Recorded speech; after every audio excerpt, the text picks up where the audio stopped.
Good morning. I'm, my name is Marilyn, and this is Homestead 8950.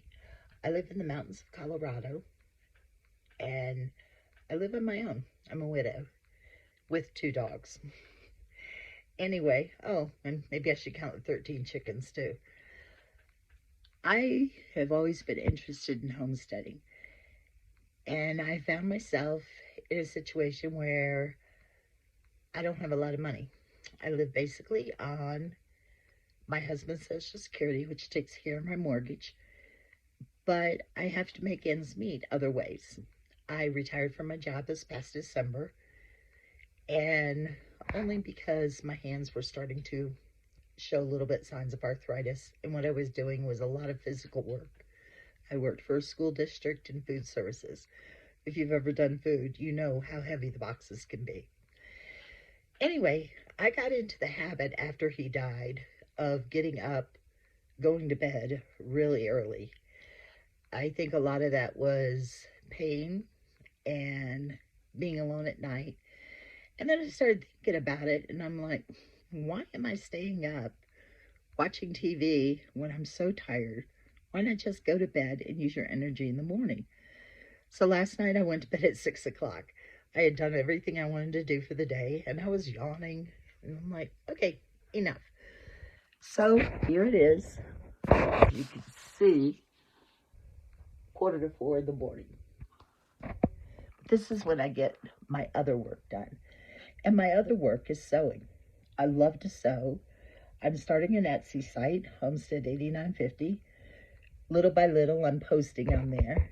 And I have a wonderful sister-in-law who is my quilting buddy. I send the quilts to her in Illinois. She quilts them for me, and then she sends them back. I don't have a long arm machine. Anyway, I love to make doll clothes. I love to make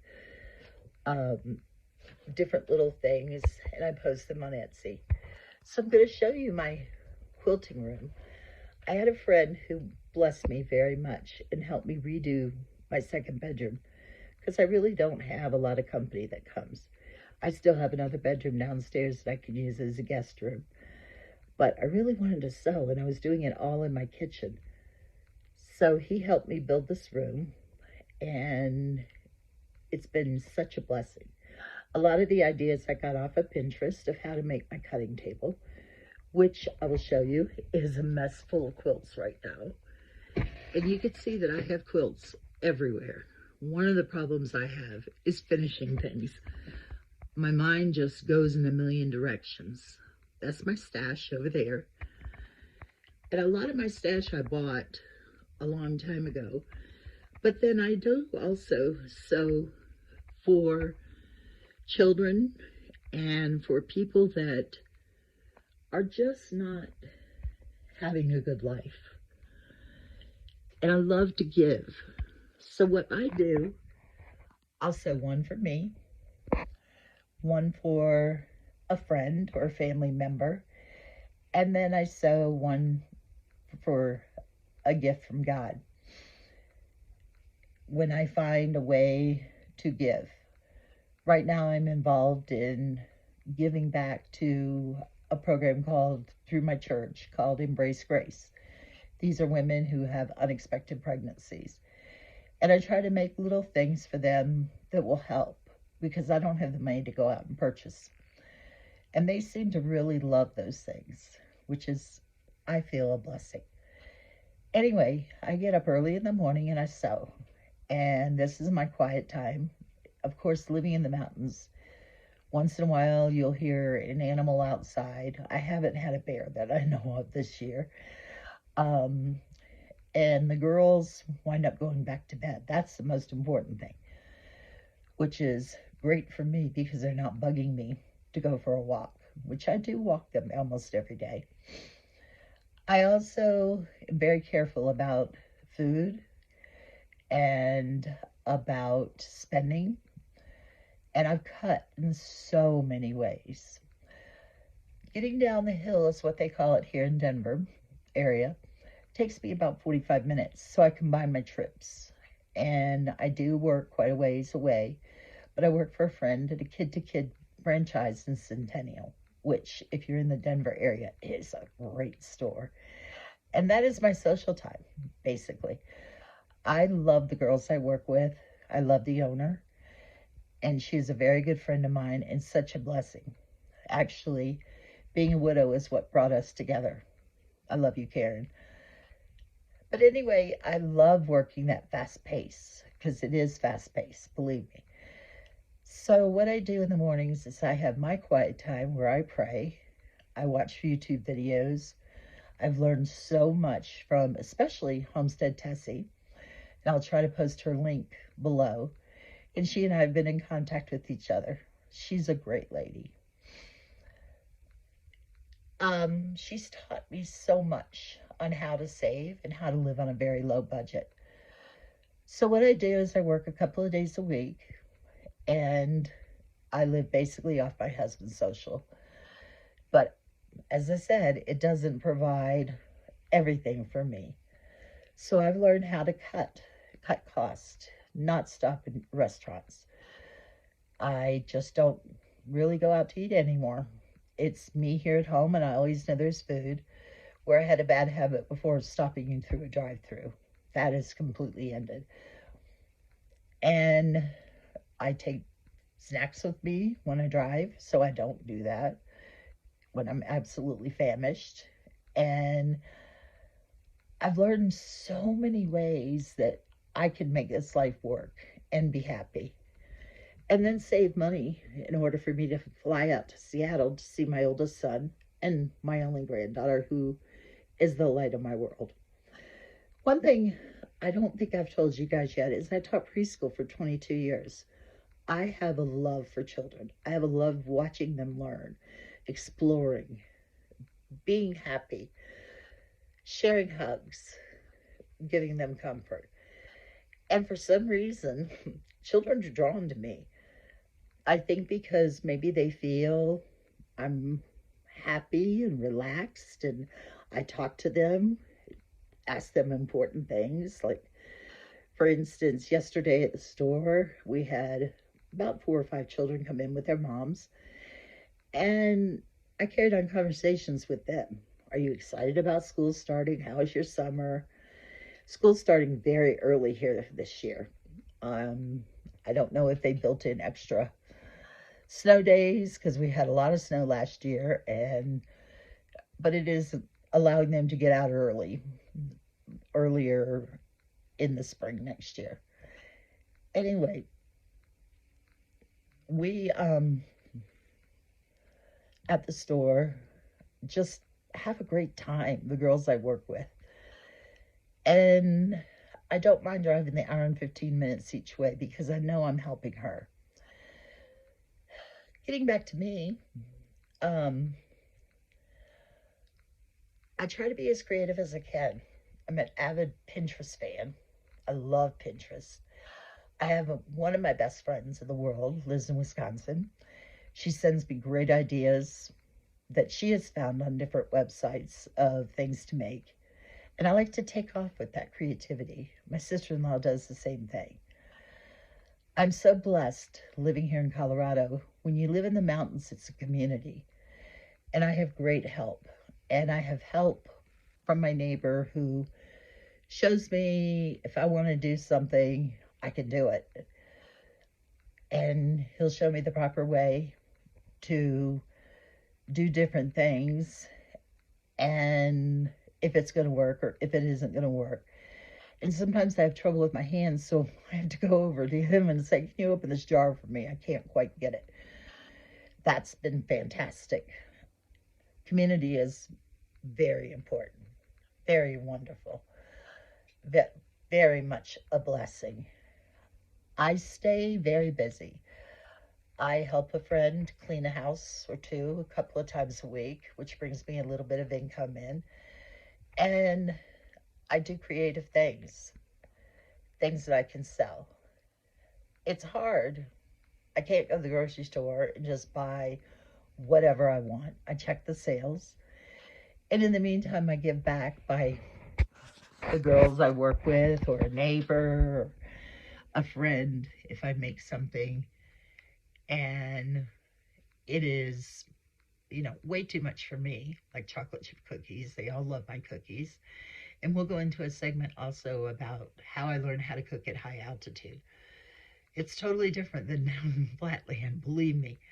There's different things that you have to change in order to bake. Anyway, this is my life, and this is how I'm making ends meet. Sometimes I think when you're a widow and you're older, you're like, how am I going to afford to do that? Because I never was a great saver. I was a spender, a big spender. But I try not to carry too much debt. My house is my home. I hope to stay here for good. I do a lot on my own. Working in food services gave me muscle strength, and I try to keep up that muscle strength, something I've never had before. So I lift a lot. I lift as much as I can. Showing you my stash in the background. How I got some of that was I put out on Facebook, hey, I quilt for organizations, abused homes. I was quilting for quite a while, people that had to leave their spouse or their boyfriend. And I wanted them to feel that they had something on their own, because a lot of times that happens, that they have to pack and leave at night. And they don't have very much to start over with after they go through the therapy training. So I quilt for them also. I try to give away as much. I guess what I'm saying is, I call it sewing for Jesus, and I put a couple hours aside. I don't have a lot of money to tithe for church, so I give back any way I can. And showing my quilts is my one way of giving back. I'm sorry it's so early in the morning. I haven't taken a shower or got makeup on yet. But I'm not really a big makeup person anymore either. I think that I've lived up here and learned that I don't have to have everything perfect and beautiful. And I do with what I do. I do with what I have. But I was blessed by this friend who footed the bill to make my studio. He felt that I needed something that was mine, and it really is truly mine. So I want to show you my cutting table. I purchased this online from Amazon, and it goes the full length of my table. As you can see, I'm not very organized right now. And then we took 2 IKEA shelves, put them together, and I have storage underneath, and I have a nice cutting board where is exactly the height I wanted, and I can cut fabric without bending over and hurting my back. Sometimes I cut too much, and I don't waste anything.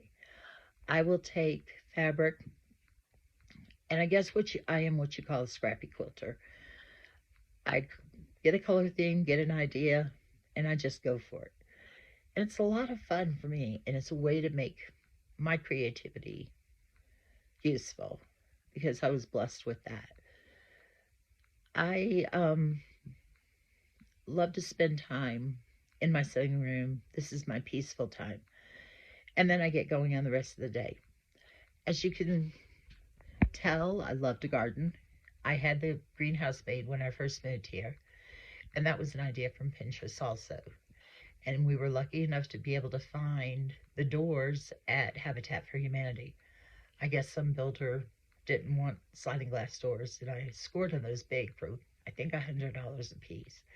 Then the rest of the things we bought from Home Depot. Now I'm into pallets. I've watched so many YouTubes on how to make so many cool things with pallets, and I want to keep going on that. That's something I really love to do, is be creative. And I will show you that in the garden eventually, and where I'm putting my wood. We get a lot of snow here. I don't use my heat. It's very expensive, the gas heat. So I use my wood burning stove. The one thing I need to do this year is to clean it, and that's my heat. And I also use an electric blanket because I'm so cold at night. But that's just me, old age, thin skin, I guess. I don't know. But I do have 2 dogs that keep me warm too. most of the time anyway. But I'm also trying to cut my power as much as I can of electricity. So I really want to go with solar panels. Not the ones on the rooftop, that's way too expensive for me, but the simple solar panels that you can purchase on Amazon and use that for my watch and my phone at night because we do lose power quite often up here. And I'm one of those old people that has to use a CPAP machine, but to me, that's my security blanket. I love it. I've been on that for over 10 years. But anyway, just wanted to tell you a little bit more about how I make ends meet, the things that I do. Hopefully Etsy will take off for me. I used to be on Etsy making banners, but that was a little bit too much to keep up with. So now I decided that I am just going to, I am just going to sew and offer what I have. So if you want to follow me on Etsy, Homestead 8950, that would be wonderful, and you'll see more and more things coming out. Today I'm working on fall things. I am trying to get a quilt done, send off to my sister-in-law that's fall, and then I'll be posting that on Etsy and making more doll clothes because I know the holiday season is coming up. Anyway, I just wanted to give you a little bit of an update, and I'm going to keep sewing until I've done enough, and I have to go clean another house today. And cleaning someone else's home is actually enjoyable to me. I love to walk into a home and I leave it where there are carpet lines or streak lines on the carpet and everything's shiny, and they come home to a good smell. It's really fun. But anyway, that is about where I am today. I'll show you later in the garden, and I need to show you my chickens. I'm so excited because I finally got eggs this week. Not sure there are two of them laying because one is white and one is blue, or the other three are blue and green. So I know that those are coming from my Easter eggers. They're a little bit small right now, but that's okay. They'll get bigger. One thing they love is dandelion greens. And believe me, I have no problem. No problem picking up dandelions for them. And speaking of dandelions, I am going to show you eventually something that I learned on YouTube. I'm not sure which channel, but I made dandelion salve, and it really helps, especially my hands right at the joints. That I put it on several times a day without having to take a lot of medication. So something from the earth, something pure natural, something that will cost me a fortune if I bought it at the grocery store. And I try to use my natural elements that I have around me. The mullein is blooming right now, which we have tons of mullein. And if you read about mullein, it can make a great cough syrup. So I'm going to plan on making that because I know allergy season's coming up soon and I'll be coughing away. And, you always get a cold in the winter. And it'll be something natural that I'm putting into my body. And I just want to show you bits and pieces of how you can do things, take your talents, and try to make ends meet. For now, I hope you have a blessed day, and we will check back with you later.